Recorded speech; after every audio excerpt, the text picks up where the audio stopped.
I'm Dave We Like, and today I'm checking out the Roku Video Doorbell and Chime SE Wired Edition. I've previously checked out the Wireless Edition, which has a battery pack built on in, so check out that video right now. In this box, we've got the Video Doorbell, the Chime, the wall plate, wedge kit, mounting accessories, and what we'll need is that Wi-Fi 2.4 gigahertz connection and the Roku Smart Home mobile app, as well as the existing doorbell wiring. This is compatible with Alexa and Google Home. So checking out some of the features, you got 1080p HD video, there's motion detection, instant notifications, head-to-toe view, night vision, weather-resistant, two-way audio, cloud storage, person detection, and package detection. Anything with the star means that a subscription is required. So that is what's on the box. Let's go in the box and open it up. We've got our little manual here. So here's our clean package. This is the Chime. Here's the wedge kit. And this is the Roku Video Doorbell. It's crazy tiny, much smaller than the Video Doorbell with a battery built on in. I'll show you a comparison between the two. Now I'm going to cheat this a little bit, and I'm going to install with command strips. They hold about 2 pounds. These are kind of like Velcro, so you'll just be able to pull off the Video Doorbell if you wanted to. So I've located my Chime box. Now we're going to take all these cords, connect them together. Just like that, we're done. Let's put on the cap. Let's unscrew the old doorbell. Now I'm going to go ahead and connect these cords together. So now I'm going to connect these wires together with these screws. Here's the installed Roku Video Doorbell. The light is on over here. Can I help you with something? It's got some notifications saying, hey, what's up? Who are you? And then you can push this. Can I help you with something? I got it. You can push that button to ring it. You can see the command strip looks pretty good. It's pushing it a little bit off the wall, but holding it in place nonetheless. So I'm enjoying that. It makes it pretty easy to just pull it straight off, get to the wiring if you need to. Let's plug that in and it should be ready to connect. I'm in the Roku Smart Home app. I'm going to click on the plus icon, add a device. And it looks like cameras and doorbells. We're looking for the Video Doorbell. So click on next. I have a screwdriver and existing wired doorbell. And next, next, next, next.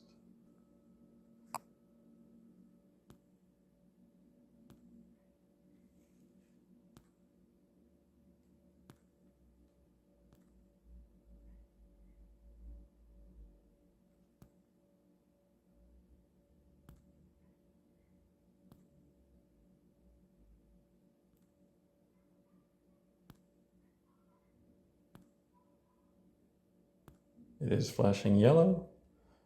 So it is saying ready to connect, so press the reset button. And we're gonna log into our network. Now we're gonna scan the QR code. QR code scanned. Please wait. We're gonna select front door, finish naming, and continue.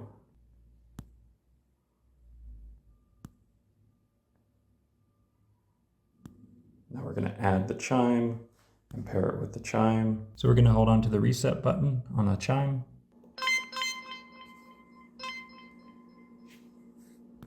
Successfully installed. Update the firmware. The update's done. So now that we've installed the Video Doorbell, you can see it right here. It's front door. Of course, it's nighttime, so this is what the video feed looks like. I can zoom on in, zoom on out.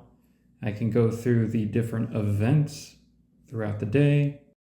You can turn on the volume, turn off the volume. So you can zoom out, you can punch in if you want to, see the whole thing, see just a little bit, play around with it. Turn on the microphone, of course, listen to the outdoors. You can play around with some quick responses as well. And then there's album. There's the night vision. You can record if you'd like to. So at the top there is HD right now. That's what we're watching the video quality in. There's also SD and 480p.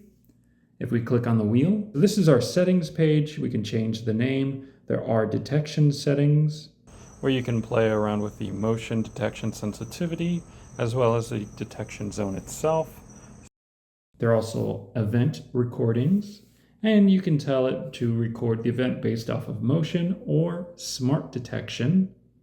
And the smart detection could be a person, package, vehicle, or pet. There are notifications, so clicking on that, you can send me notifications, smart detection events, or all motion events. Advanced settings, so there's night vision, as well as turning on the white LED.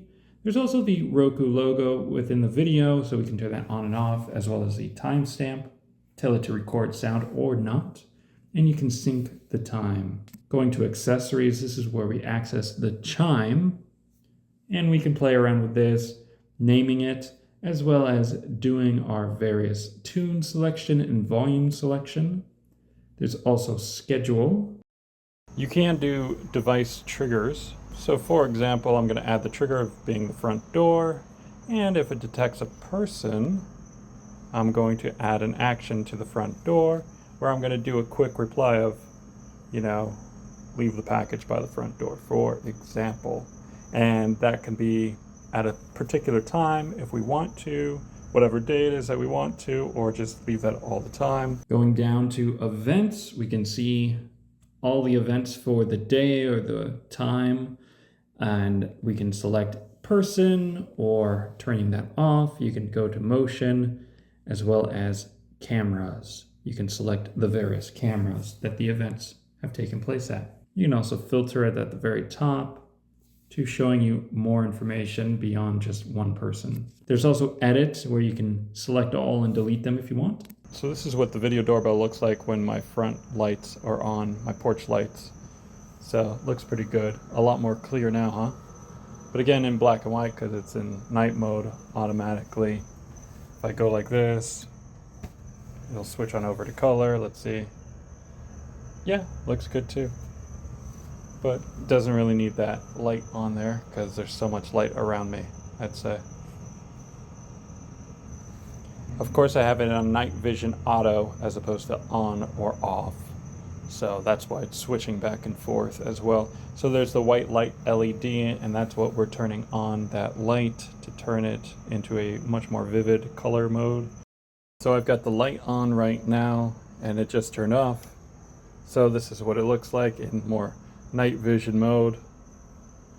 It seems pretty good to me. You can see around here a lot of detail. Kind of make out who I am when I block the light a little bit better. So approaching the doorbell. How close to? Yeah, there it is. So I kind of have to get this close, and then it switches into color mode, which is pretty good and helpful. Helps identify who it is that I am in a lot better detail than night vision mode. So let's go back to give it a couple seconds. The light went off. This is streaming in high definition right now. I can switch it on over to SD and then 480p as well. I don't know if that looks okay, I guess. Standard definition, 480p, let's see what that looks like. Yeah, you can see 480p. Definitely can't really make out who it is that I am. Let's switch on over to high definition now. There's a lot more detail. It's much more crisp. That's what it seems like. This is what it looks like when the light turns on. It's pretty bright as it is right there. So I'd be a little scared, like, what was that? But you're being watched. What can I say? Well, that's it for this video. Thanks for watching. Go ahead, click on the playlist for more Roku product videos and subscribe to my channel if you'd like to get new ones coming soon.